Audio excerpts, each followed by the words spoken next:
Hello आंख मत मारो, तू जौन हव तो हम हई, तू दोसर सिस्टम बुझत रहा हमरा के का कहानी है कि हमनी के भोजपुरी में एगो कहावत कहल जाला कि जहां जिसे तहां तैसे ना करे तो मरद कैसे। अब 10 आदमी घेर ले रखबे तो ये मरद बनबो। और जी तो बोले तो बड़ी सॉरी भैया, बाद में मिल लेते हैं ना, बाद में अकेला में भेटाई तो फरियाल ही हो। तो जिंदगी में हमेशा कोशिश करिए। कितना लोग कहल खेसरिया के खेसरिया नाच के लवंडा। अच्छा तर लोग के बॉडी से लागत है कि हम नाच के लवंडा हो खाओ।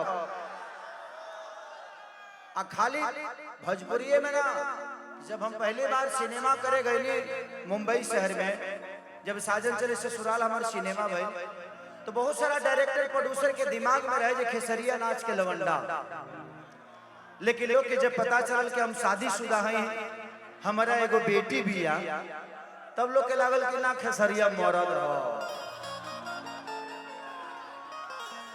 तो अपने परछाई को मिटाना छोटी काम नहीं है, बहुत बड़ी काम है भाई।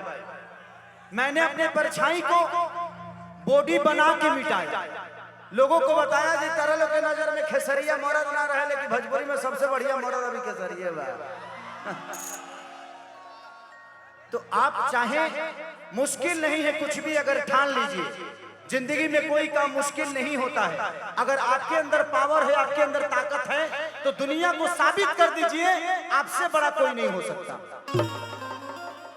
लोग कहे लगा कि यार हमार गरीबी कहिया जाए, मंदिर में पूजा केले से गरीबी ना जाए।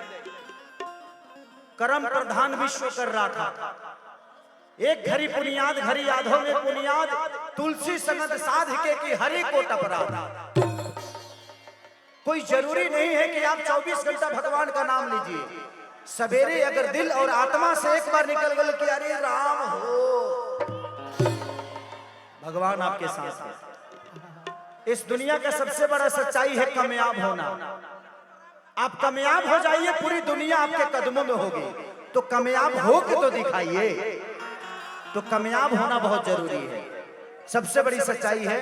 नहीं तो जॉनी लीवर का चेहरा नहीं है, नाना पाटेकर का कोई चेहरा नहीं है, मनोज वाजपेयी के पास कोई चेहरा नहीं है, लेकिन वो कामयाब हुए और पूरी दुनिया उनके पीछे लग गई कि नहीं ये हमारा हीरो है।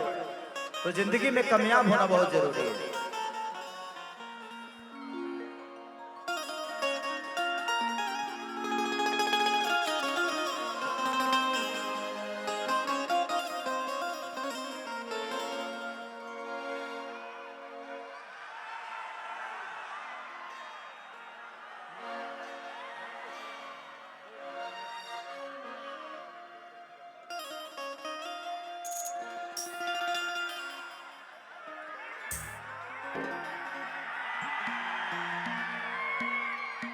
हेलो, तू लो हमारे आगे के काम कर देवा कि ना ना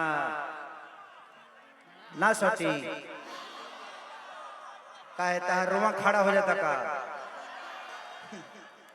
हम सटत नहीं तो ही कर रोमा खड़ा होता। मैं रोमा खड़ा हो जाता होता हार रोमा हईले में खड़ा का होई का कहे यार। देखा तरह में कितना पावर बा, की तरह में सटत नहीं तो कितना लोग रुआ खड़ा हो जाता। बहुत प्यारी हो तुम, कब मिलोगी मेरे से। कि चढ़ल जवानी जोर भइलबा,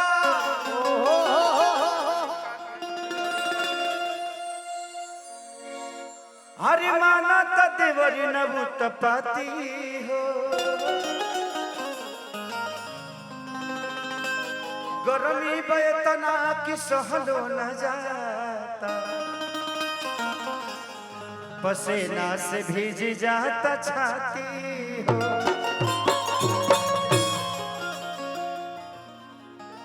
तनिए को बढ़ा देवा।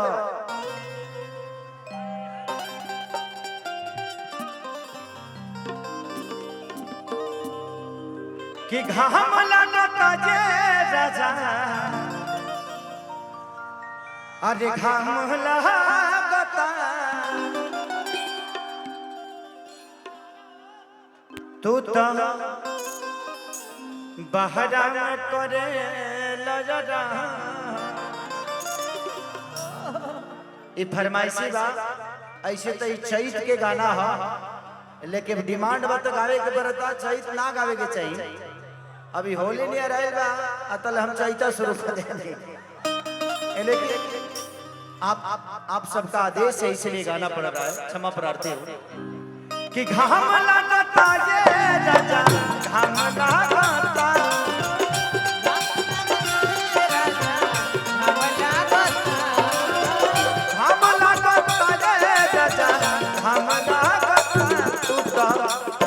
करे नजरा तू तो बहरा में करे नजरा चैत में हमरा भाग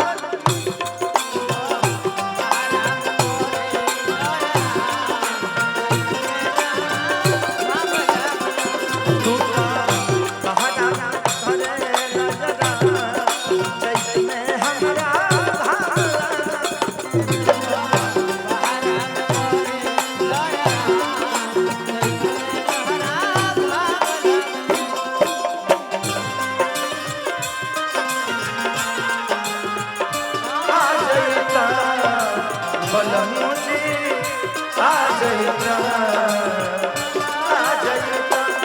अपना लूंगी से लेना डोला जईता अपना लूंगी से लेना डोला जईता बलम मुझे आ जईता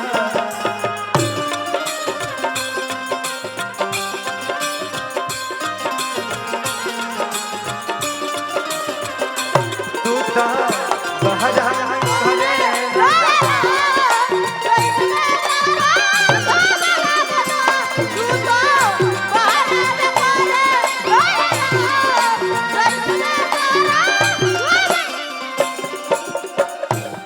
राजन भैया औरतिया कहते हैं तू तो लोधी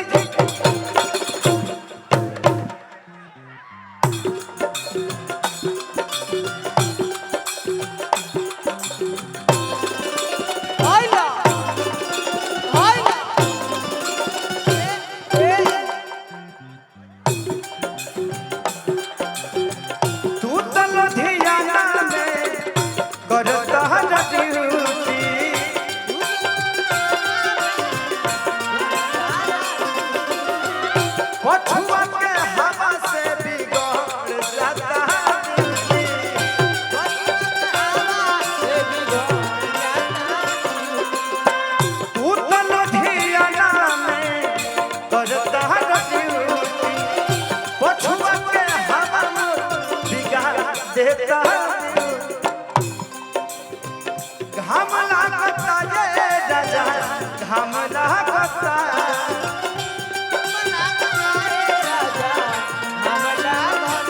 घाम लागता ये राजा घाम लागता कितनो हम तो पका के खाइया हम तो कितन हो पका के खाइया चलना चैत में हमरा घाम लगता तू तो बहरा में करे लहजरा चैत में हमरा